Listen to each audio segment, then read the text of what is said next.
to Croptastic, the podcast by InnerPlant. Today's guest is Trey Malone, who's the Boehlije Chair of Agribusiness Economics at Purdue University. I met Trey at the Farm Foundation event earlier this year, and then you've been busy getting promoted into a new role. So thank you so much for joining us. And as we kick off, maybe if you can give us a little bit of your history and how you got to today. Sure. Well, so my official formal long title is the Boehlije Chair for Managerial Economics and Agribusiness. I'm officially an associate professor in the Department of Agricultural Economics at Purdue University. I've held that title for about 2 months now. So prior to that, I was at Arkansas, the University of Arkansas, which what better place to study the food system than the backyard of the world's largest grocery store. So I did 2 years there. Prior to that, I was at Michigan State University as what's called an extension economist. So I worked very closely with the agricultural industry in the state of Michigan. Fun fact about Michigan, it's the second most diverse agricultural state in America. So that meant that I had exposure to all kinds of different crops. But my original foray into agriculture actually came at the family ranch, which is down in Oklahoma. I got my PhD at Oklahoma State University with a guy named Jason Lusk, and yeah, have enjoyed every minute of it. But it's definitely been a whirlwind of a career so far. So now I'm curious, is the number one diverse California? I'm gonna guess. That's right. Okay. Yeah. And then I think Rod, my co-founder, also got his PhD at Oklahoma. Really? So, yeah, I don't know if the same years though. Maybe. Well, different area. Oklahoma is it's very much still Oklahoma State University is an ag college, right? And so these universities, I don't know if you're familiar with this land grant concept. Of course, yeah. That's right. So you have this focus on research, teaching, and then extension, which is that third part that I think really separates what we do with the land grant versus what you might do at another non-land grant R1 institution. Yeah. So that's honestly my favorite part of my job is talking to farmers, or not just farmers, agribusinesses, stakeholders up and down the supply chain. The last 2 months I've been here. Well, actually, my wife had a baby, so we did that, and so we're in the middle of all that. I've been meeting with as many stakeholders in Indiana as possible, just really trying to get a sense of where the needs are and where I might be able to plug in to what they're looking for here at this land grant. You've certainly been busy then. Yeah. Okay, so let's start at the beginning. Actually, my first question to you to set the stage is, what exactly is agribusiness economics? Are you talking about making farms more profitable, or is it the macroeconomics, trade agreements, and geopolitical agreements and things like that? Well, it depends, right? So what I do something that the National Science Foundation considers to be, they call it convergence research. So a lot of what I do is trying to identify needs from the agribusiness sector that might be addressed through on-campus expertise, research, grant writing, et cetera. So embedded in that is giving a lot of kind of what you might call outlook talks. So discussing maybe opportunities in that sector, for example, sustainability, which I bet we'll talk about in a little bit. Yeah. And then also looking at some of these potential headwinds that would also fall out of it. So for example, in the sustainability space, the EUDR, deforestation regulation, is something that is definitely top of mind for a lot of agribusiness firms here in the US and across the world. So also kind of managing and exploring how university research might be supportive of finding those opportunities, or pushing back against some of those bigger challenges. So let me ask you something.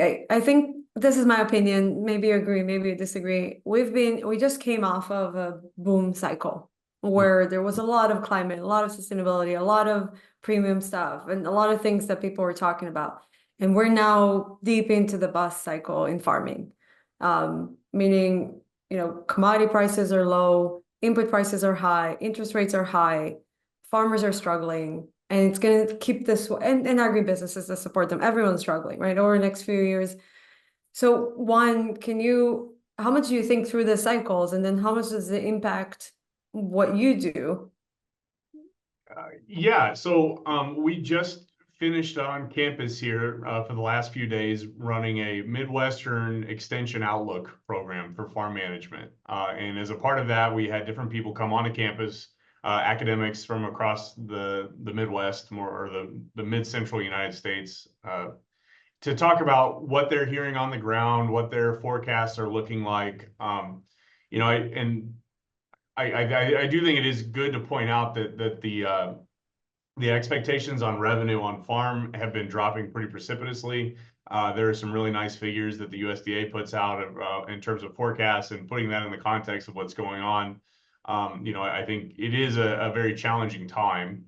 Now, keep in mind that this isn't the first challenging time that we've ever had. Right, I so think talk about those cycles. How often do sure. they come? How long do they last? How do we know when we're getting into it? How do we know when we're getting out? I think, Well, okay, so it's really hard to say when they're going to come, right? Like if I had that crystal ball, I would probably not be talking to you. But the most famous one happened in the 1980s. So right. there was this 1980s farm crisis that wiped out a lot of different producers across the country. And to my point about the land grant system, one thing that virtually every state level agricultural economics department did is they started engaging more and more with the finance sector of agribusiness. So there are ag credit conferences in virtually every state now. So for any listeners that are interested in at least understanding where the credit side of things are, maybe go take a look at what's going on at that agricultural economics department in your state. Odds are there's probably an ag credit conference coming up in the next 2 months, so you can hear what's going on in that To help specific them finance their state. operation. What's that? That's to help them finance their operations. Yeah, that's right. Well, finance in general, right? So it's, I mean, you have a cash flow problem in ag quite often. One thing that you can try to do is hedge in the good times and at least prepare for the inevitable decline. At the end of the day, markets are messy. The 1980s being the best example of people who had over leveraged when the times were good. And so when those prices retreated, there were a whole lot of bankruptcies. So, we don't really have that scenario here now, I would say. How do you think the cycle is going to go? How long? How bad? Who knows? I mean, it's a prediction. Right. I mean, we have an election coming up. We don't have a farm bill that's established. Right. We are still kind of waiting to see what happens with interest rates in the longer term. I think that the simplest thing to say is that odds are consolidation will increase or continue to increase for that matter. There are going to be with this increase in the average age of farmers over the last 20 to 30 years, that's not going to slow down. So the people who stay in the game will probably be acquiring a lot more operational size. So how long does that last? Who knows? I think what I can say is that we don't have the same balance sheets that we did in the 80s. So we won't see as many like dire bankruptcies as we did then.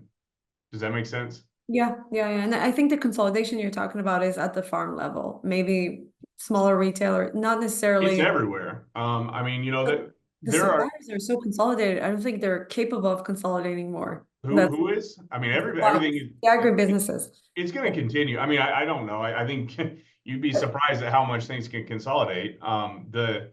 There's Like like literally three seed companies are going to turn into two. There's like, right? Who knows? I mean, look at Monsanto and Bayer a few years ago, right? I'm saying that's got to be the Yeah. end though. Who knows? The consolidation has been a feature of the U.S. ag sector or the global ag sector for that matter for a long Yeah. time. Yeah. It's hard to speculate where it will continue and where it won't. But if we move past the farm gate, even we see consolidation at the retail level, right? So, Yeah. For sure. it's grocery stores, it's you name it. There at least is some beer. Look at beer. We love to talk about how there are 10,000 breweries in the United States, but the majority of those breweries don't account for very much production, Right. right? So the four firm concentration ratio in beer is gargantuan. And that hasn't changed. If anything, it's increased in recent years. Yeah. I mean, it's all a lot of different brand names, one Mhm. owner. And there's a very, I think consumers are confused. They don't necessarily know that they're just buying the same thing over and over again with a different label on it. It is So frustrating. I've got a colleague at Michigan State University named Phil Howard, who's a rural sociologist, and he's developed some really nice figures that really emphasize that. You know, in beer, he calls it craft washing. He's got some really nice figures on you know, the seed industry and what the seed industry looks like as it relates to this consolidation.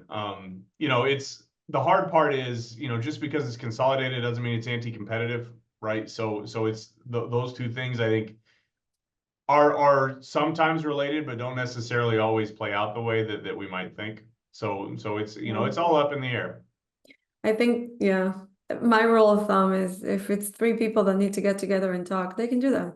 It's much easier than 20 people getting together and talking. So Yeah, but I think so. Let's talk about it. Just a big broad strokes example, Walmart, right? People talk about Walmart being this anti-competitive firm or whatever, but in economics, so to this question of what is managerial economics and agribusiness, we talk about market failures, right? So when is it that the market isn't providing something?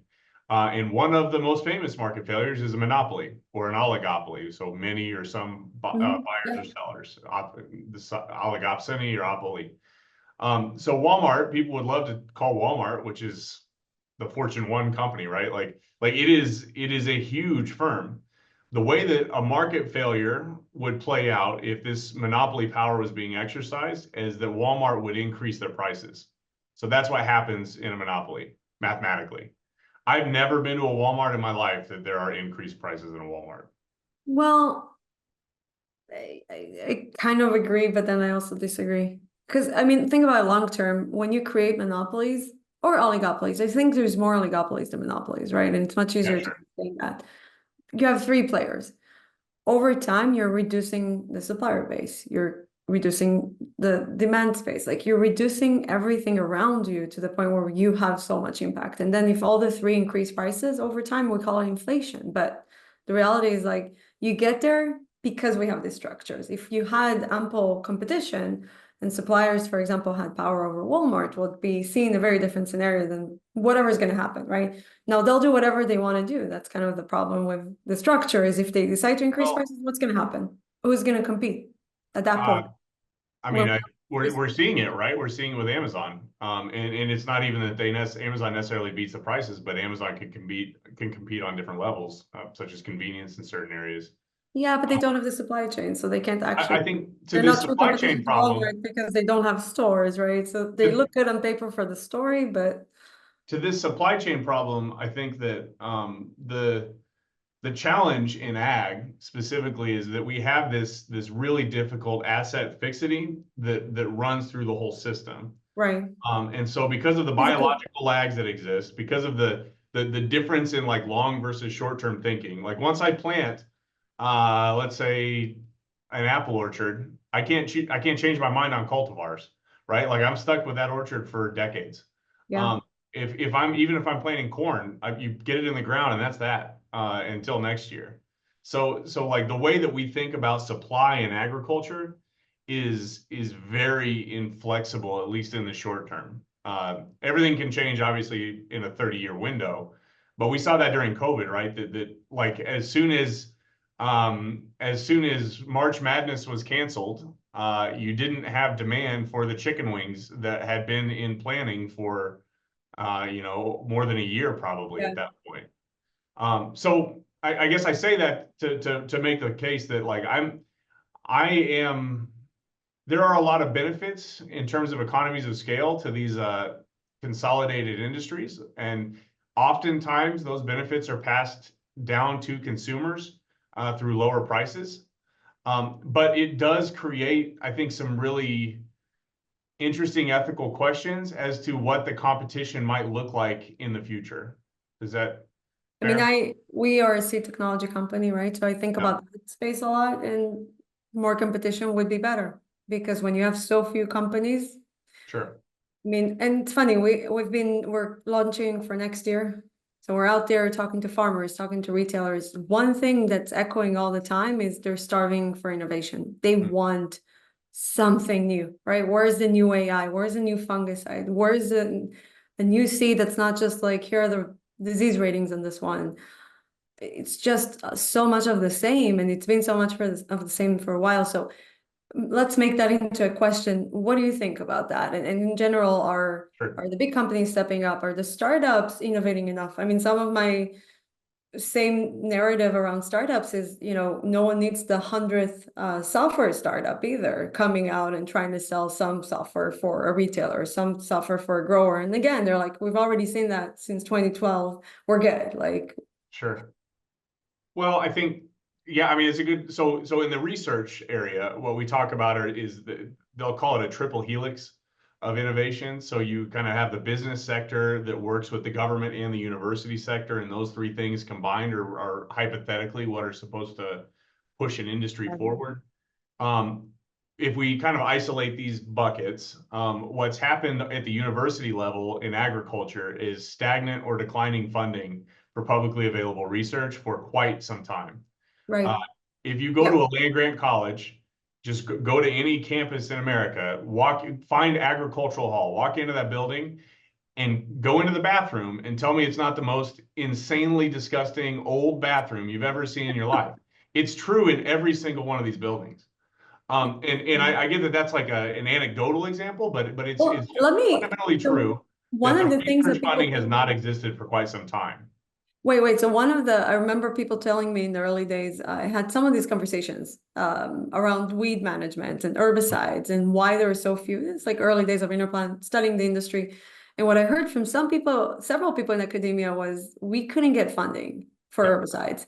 From whatever, 90s, 2000s, the government was saying, look, the big companies should figure it out, let them make yeah. herbicides. And now we have 3 herbicides, right? Essentially. And Well, yeah. big ones, 7 total. So in that university bucket, I mean, our hands are tied, honestly. We're doing the best that we can with as fewer of resources. Has it improved? No, no. No. I mean, I think there is at least some energy and interest around developing some of these resources, and it's not for lack of trying. I can promise you, after my career in the university system, there are a lot of people that are very much aware of this problem. Of course. So, there are brilliant minds that also get poached all the time by the large firms, right? So the salary structures do not look the same at the university level than Right. they. And look, there's 2 problems. One is, can you get the research dollars to Sure. work on the main things, to work on the fungicide, not on the bio fungicide, to Sure. work on the main thing. And then second, where do you license that? Because Right. if you only have a handful of companies you can license it to, well, you're not going to be working on lentils. Because who's going to buy Yeah. it from you, right? Well, let's talk about those 2 other buckets. So we've got the universities kind of in this weird spot. At the government level, in any R&D, for whatever reason, I think digital ag has at least thus far avoided some of the more regulatory hurdles more severe regulatory hurdles that exist. Yeah. But there are a lot of federal impediments or government level impediments to innovation in food. And everybody eats, so everybody's concerned about this. And I don't want to potshot the US system or any system because I can buy this bag of Fritos and I have no idea who put this Frito bag together. I don't know anything about the history of this bag or You the don't want to eat it came from. too. I can eat it and I feel totally safe doing it, right? So that's Yeah, a modern marvel. 50 years ago, that was not true anywhere in America, in the world. that's right. So That's I right. don't want to like completely shoot this regulatory framework down. However, so we just wrote a paper where we use machine learning to count at the federal and state level how many regulatory restrictions exist in every protein supply chain in the United States. So, every time that the Code of Federal Regulations said like you must or you have to or you shall, we counted that as a rule. You Um, shall. yeah, because historically the way that you have to count these things is by the number of pages in the book, and that's obviously not ideal. So we switched to words. So anyways, we did this as a big kind of thought experiment compared to all the different protein supply chains. It takes 100,000 plus regulatory restrictions to get a gram of protein through any supply chain in the US. And it's even more severe in the EU, right? But like when we did it for beer, You know, guess how many restrictions it takes to get a beer through the supply chain from the hop yard to the six pack, direct and indirect. 1,000? I mean, It's 110,000 regulations. So what I like to say is, you know, 110,000 I'm trying to regulations. figure out how that plays out. Like, there's not 110,000 steps in the process of, Oh so yeah, right. But think about it this way, even if everybody is 99.9% compliant in that supply chain, statistically speaking, there is no way that you've ever drank a perfectly legal beer. of course, And yeah. so then when you take that lens, you start really thinking about where the enforcement mechanisms are. And so when we talk about agriculture, those enforcement mechanisms get severe. For example, if you look at aqua bounty, are you familiar with aqua bounty? No, It's the what? only commercially available protein The that is salmon. gene edited. It's salmon, yeah, Yeah, aqua advantage salmon. that's getting a lot of bad news. I don't know how much of it is real or not, but Well, I mean, it was the company was founded in 1989. They didn't get FDA approval till like 2015, and they didn't hit U.S. markets until 2022. it's Um, amazing they survived. well, I mean, it's still, I mean, this is new, right? So there's going to be troughs of despair and all this stuff. So it's going to take time, but innovations like that struggle to fight through a system where there are so many regulations that all it takes is one enforcement mechanism to shut it down. Yeah, I mean, so a couple of thoughts on that. One is for us, the way we made ourselves a viable business is because it takes so long to regulate a seed, we're launching the product first as a sentinel program, meaning there's plots of our technology, and then we use it for insights, and then it's going to be a sentinel field, and then a closed loop system, and then a fully regulated trait.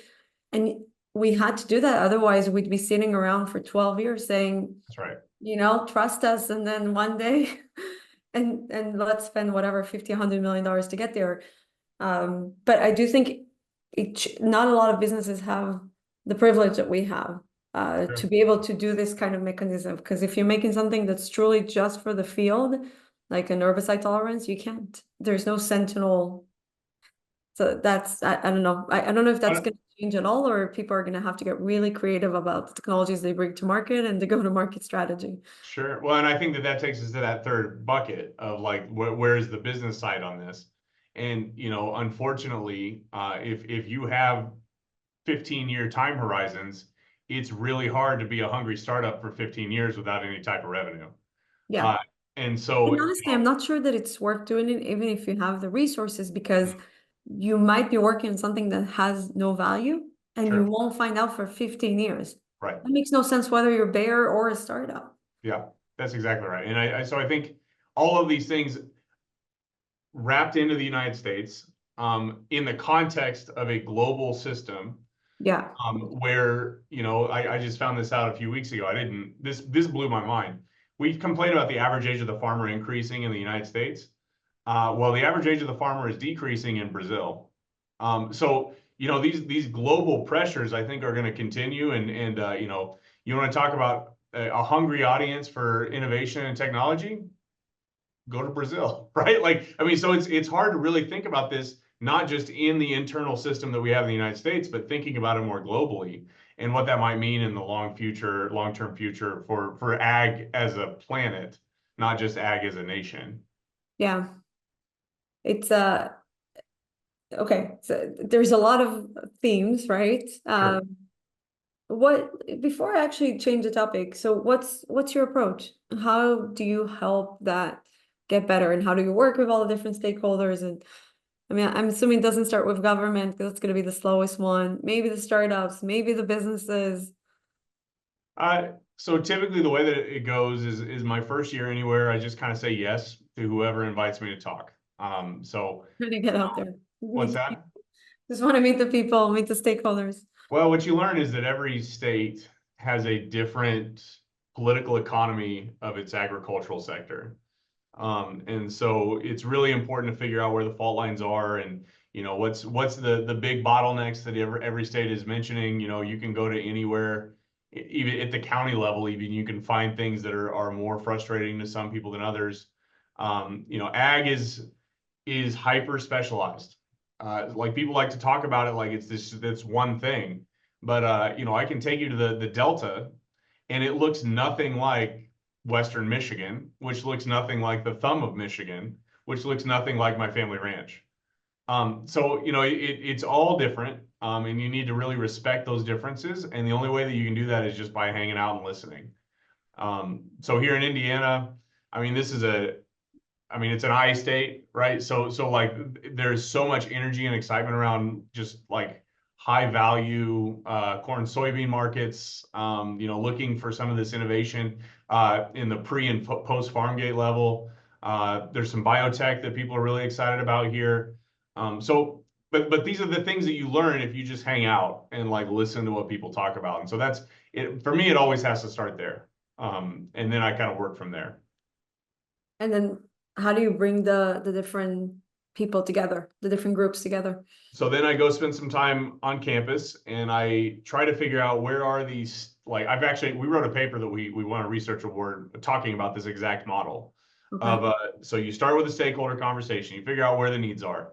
Then you kind of pick around campus and figure out, are there any like shovel ready proposals or research projects or something that we could do to engage with that group. So you conduct the work, you try to publish the papers, and I do think that publishing research has a lot of value. I obviously non-academics don't really read academic research. But for me personally, We do at InnerPlant. okay, well, good. But most people don't. So to me, it's important because it's a peer review, right? So Yeah. I can go make sure that I'm not saying something crazy because I submitted it and I had somebody blind review that statement that I made. So I think that peer review process has a lot of or can create a lot of value add for. It also slows things down. So sometimes you have to kind of take it all in real time. But yeah, so then you get the research done, you present it back to the stakeholders. It's a process, so they're going to be like, "Oh, that was helpful. Maybe you should do this next," or, "Well, that wasn't very helpful. You should have been thinking about this instead," and then we can restart the process and continue the cycle. How long does it take, this cycle? Depends on the project, right? So maybe the cleanest example, the one that, yeah, probably the easiest one to talk about is like I did a bunch with the hop industry in Michigan. So Michigan at the time was the fourth largest hop producing state in the country.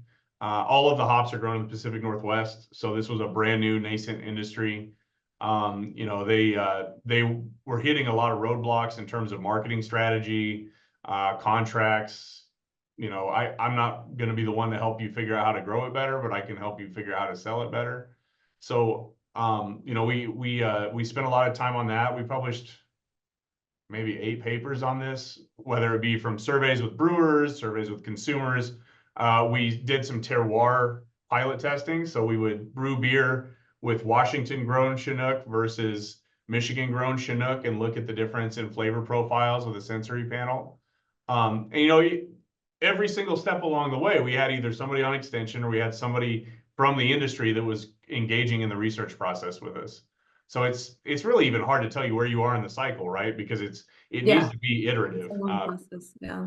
Yeah, kind of think about it like the kind of like a lean startup approach, where you get that MVP and then you flip the MVP, you get the stakeholder feedback, and you restart it. Yeah, I think that's great. I mean, that's basically our ideology as well. Yeah, Let me ask you something, actually. This is off my question list, but are you familiar with closed loop systems?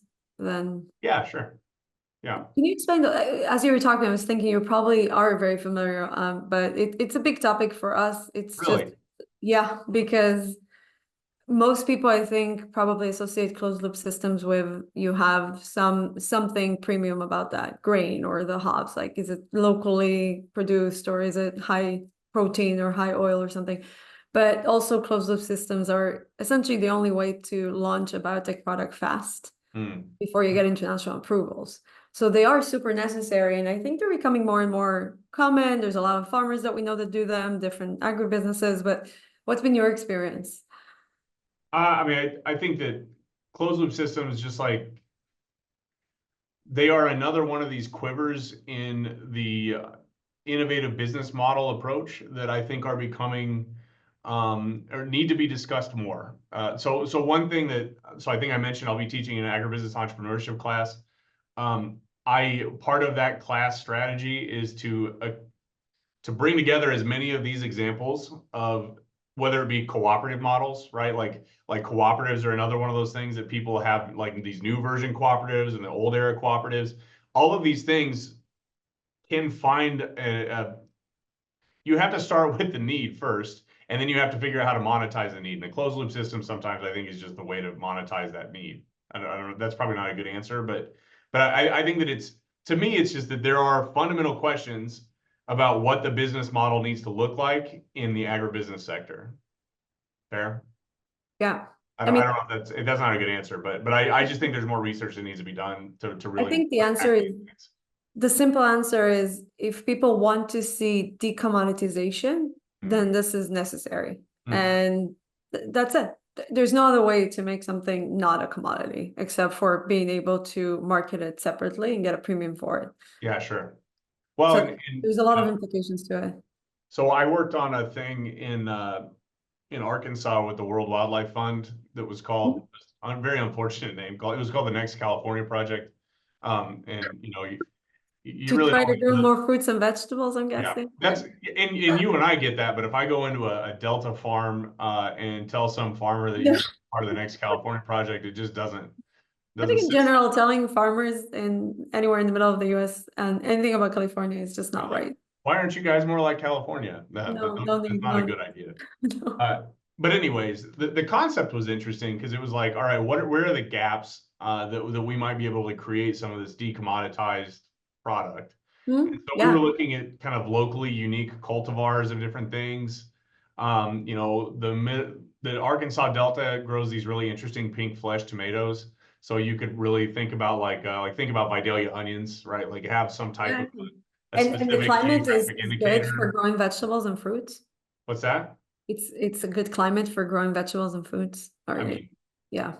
that was part of the conversation, right? So like it's not like you could snap your fingers one day and have cherries. So like it was even trying to figure out what might potentially make sense. One of the challenges that we hit though immediately is if you look at labor in the United States, California accounts for 33% of all annual labor in the United States. The Delta states combined account for about 3 to 4% of all ag labor, and that's annual, not seasonal.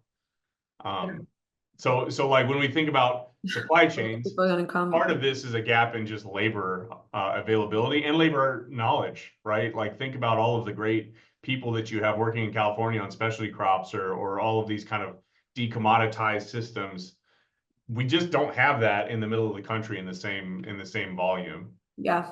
Yeah, it takes a whole unified effort. Right. Okay, so let's get into let's say the last question here, the last topic, sustainability, which is how we ended up meeting. I was at your roundtable that you're leading. Yeah. Look, so I talked to a lot of farmers and I think we spoke about it there too. Farmers are always a little bit wary about sustainability and carbon credits and is it implemented correctly?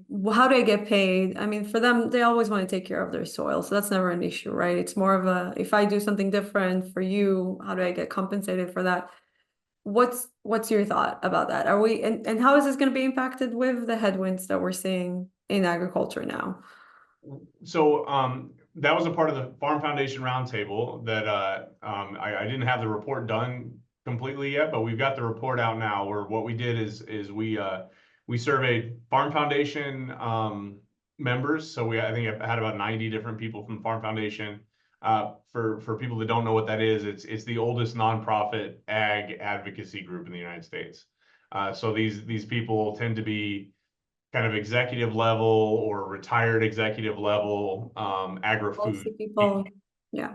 Right. So there's some policy people, there are a handful of us academics, but they tend to be people that are very much plugged into what the kind of industry is thinking about in a given year.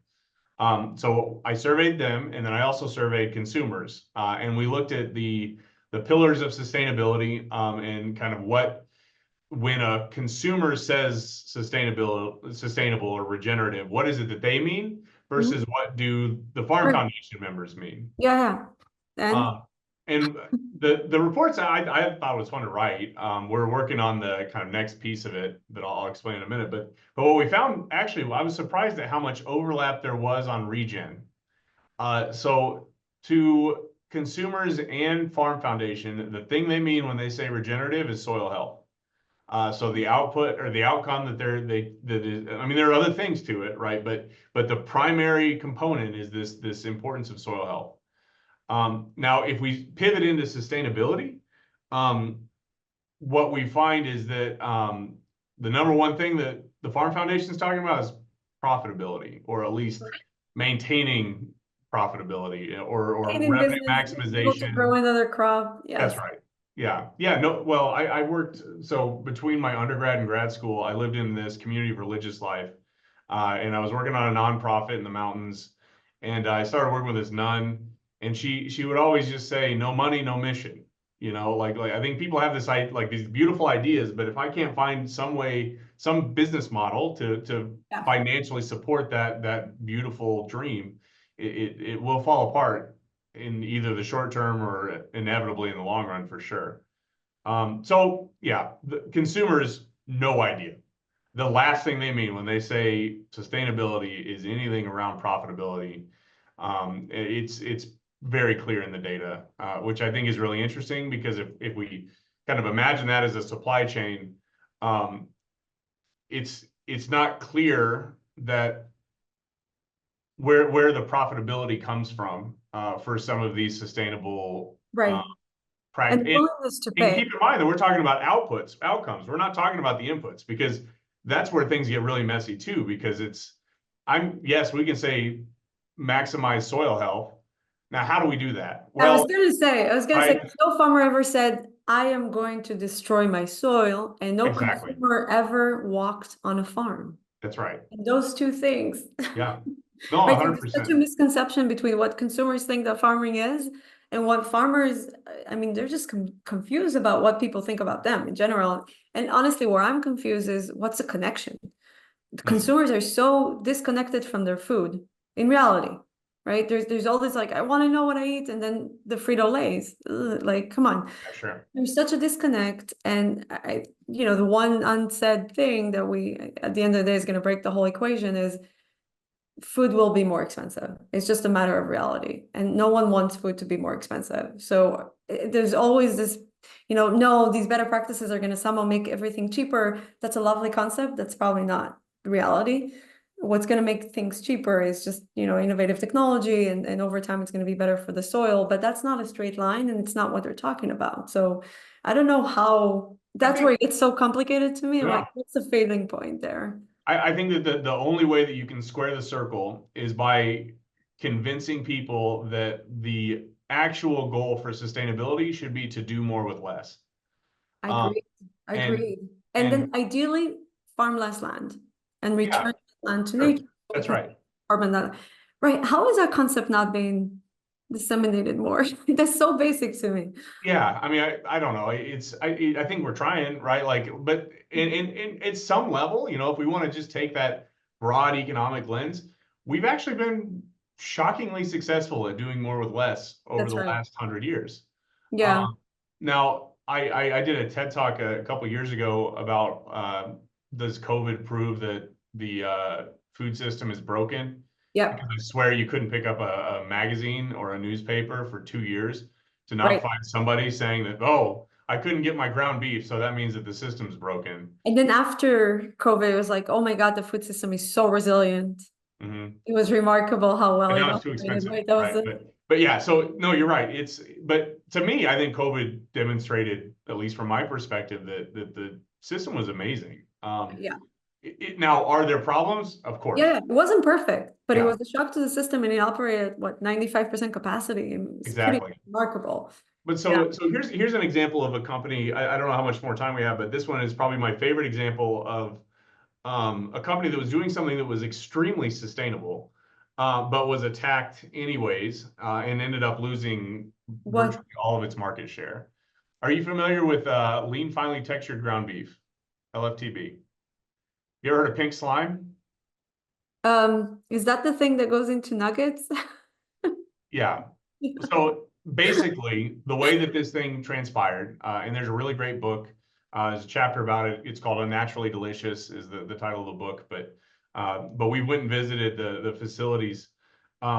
Essentially what happened was there was a guy who came up with a new process to get more meat off of an animal carcass. So basically they almost spin the carcass really fast and they could separate more meat from the bone. And so in almost any sense of the word sustainability, that feels like an environmental win, right? Like if what we're trying to do is put fewer cows on the planet to consume the same level of meat, well, this was doing it. So Food Inc. told this company that they were going to do a documentary on food safety.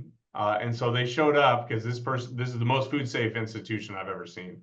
But it smelled like ammonia because they were very serious about maintaining the safety.